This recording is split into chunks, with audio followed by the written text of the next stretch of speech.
نبی کریم صلی اللہ علیہ وسلم کے غلام نہ پل بھر میں بدل جاتے تھے. اور اللہ تعالیٰ بھی نا بڑے موقع دیتا ہے ہمیں, بڑے موقع. حضور نے فرمایا جس نے ایمان اور احتساب کی نیت سے روزے رکھے وہ نئی زندگی کا آغاز کرے, اس لیے کہ اللہ نے اس کے پچھلے سارے گناہ معاف فرما دیے. میرے نبی کریم علیہ الصلوۃ والسلام نے فرمایا جو شخص بیمار ہو گیا, مریض ہو گیا, اور نسائی شریف میں فرمایا کہ 3 دن تک بستر پہ رہا اور اس نے شکوہ نہ کیا اللہ کا, اور جب وہ شفا یاب ہو کے بستر سے اٹھا ہے نا تب اللہ نے اس کے پچھلے سارے گناہ معاف فرما دیے. اور فرمایا جو حج کرنے گیا, حج کر کے واپس آیا, اللہ کے حبیب فرماتے ہیں یوں سمجھے کہ میں آج ہی ماں کے پیٹ سے پیدا ہوا. بڑے موقع اللہ نے دیے, بڑے موقع, بڑے سارے موقع عطا فرمائے کہ میں تیرے پچھلے گناہ معاف کر دوں گا. تو بھی تو نئی زندگی کا آغاز کرنا, تو بھی تو شروع کرنا نئے سرے سے, تو بھی تو بدل کے آنا, تو بھی تو اپنے اندر تبدیلی پیدا کرنا. سالوں بیت گئے, ہمیں سالوں بیت گئے,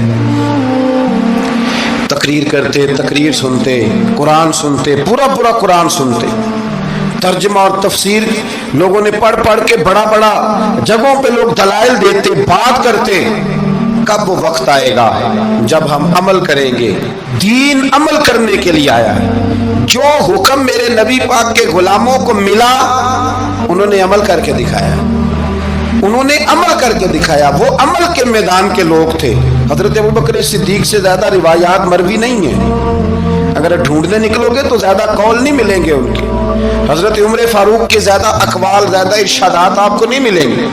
حضرت سیدنا عثمان غنی کی زیادہ باتیں آپ کو نہیں ملیں گی. ان کا عمل ملے گا, ان کا کردار ملے گا, ان کا لب و لہجہ ملے گا, زندگی گزارنے میں کیا طریقہ اختیار کیا وہ آپ کو ملے گا. اب تو وہ لوگ رخصت ہو گئے جن کے عمل سے لوگ زندگی پکڑتے تھے, عمل سے, کردار سے. تو عمل کا رستہ کب اختیار کریں گے, آگے کب بڑھیں گے؟ میرے رسول کریم صلی اللہ تعالی علیہ وسلم کے غلام عمل کرتے تھے, اور جب عمل کرتے تھے پھر اس کا رزلٹ آتا تھا. یاد رکھنا, رزلٹ نیتوں کا آتا ہے, ارادوں کا آتا ہے, عمل کا آتا ہے. گفتگو کا رزلٹ, آپ بڑا اچھا سبق سنا لیں تو پیپر نہ دیں تو پاس ہوں گے کہ فیل؟ آپ تو کہہ رہے تھے وہ مجھے سارا ہی آتا تھا. تو عمل آپ کرتے ہیں تو عمل پر نتیجہ ہوتا ہے, عمل پر, عمل پر. حضرت عبداللہ ابن مبارک رحمت اللہ علیہ کے جو والد تھے نا ان کا نام مبارک تھا.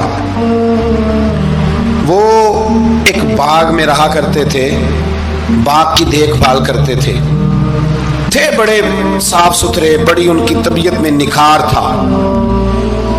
آج مسئلہ ہمارے ملک کا یہ ہے کہ ہمارے ملک میں صرف سیاستدان ہی جو ہے وہ غلط کام نہیں کرتا. یا بہت بڑی انڈسٹری ہو تو وہاں خرابی نہیں ہوتی, بلکہ ریڑھی والے کا بھی اگر ہاتھ پڑ جائے نا تو چھوڑتا وہ بھی کوئی نہیں, الا ماشاء اللہ.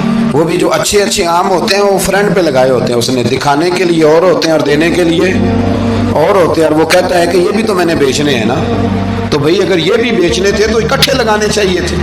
لیکن معیار ہے نا ہمارا, عمل کا رستہ مسدود ہے. حضرت مبارک جو تھے وہ مالی کے طور پر غریب آدمی تھے تو کام کاج کرتے تھے. تو ایک دن باغ کا مالک آ گیا, اس نے آ کے آپ سے کہا کہ کنوں کا باغ تھا, اس نے کہا کہ لاؤ ایک. کنوں لا کے دیا تو کھٹا تھا. اس نے کہا یہ نہیں ٹھیک, دوسری درخت سے لاؤ. دوسرے سے لائے تو وہ بھی کھٹا تھا, تیسرے سے لائے وہ بھی کھٹا تھا. کہنے لگا بیٹے کتنے سال ہو گئے تمہیں؟ تو فرمانے لگے 10-12 سال. تو کہنے لگے تمہیں ابھی بھی نہیں پتا کس جگہ کا کنوں میٹھا ہے, سارے کڑوے لائے ہو. تو آپ فرمانے لگے آپ نے مجھے دیکھ بھال کے لیے رکھا ہوا ہے, کنوں چکھنے کے لیے نہیں رکھا.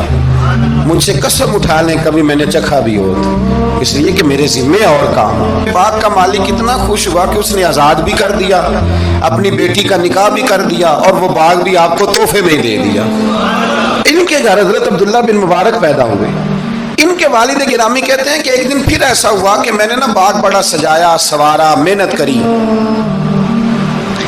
بادشاہ آ گیا. تو بادشاہوں کو بھی کچھ چیزیں پسند آ جاتی ہیں نا, اور ہمارے ملک میں تو ڈھیر سارے لوگ بادشاہ ہیں, ڈھیر سارے لوگ بادشاہ ہیں. اگر کسی تگڑے بندے کو کسی غریب کی جھونپڑی پسند آ گئی پھر اسے دینی ہی پڑے گی.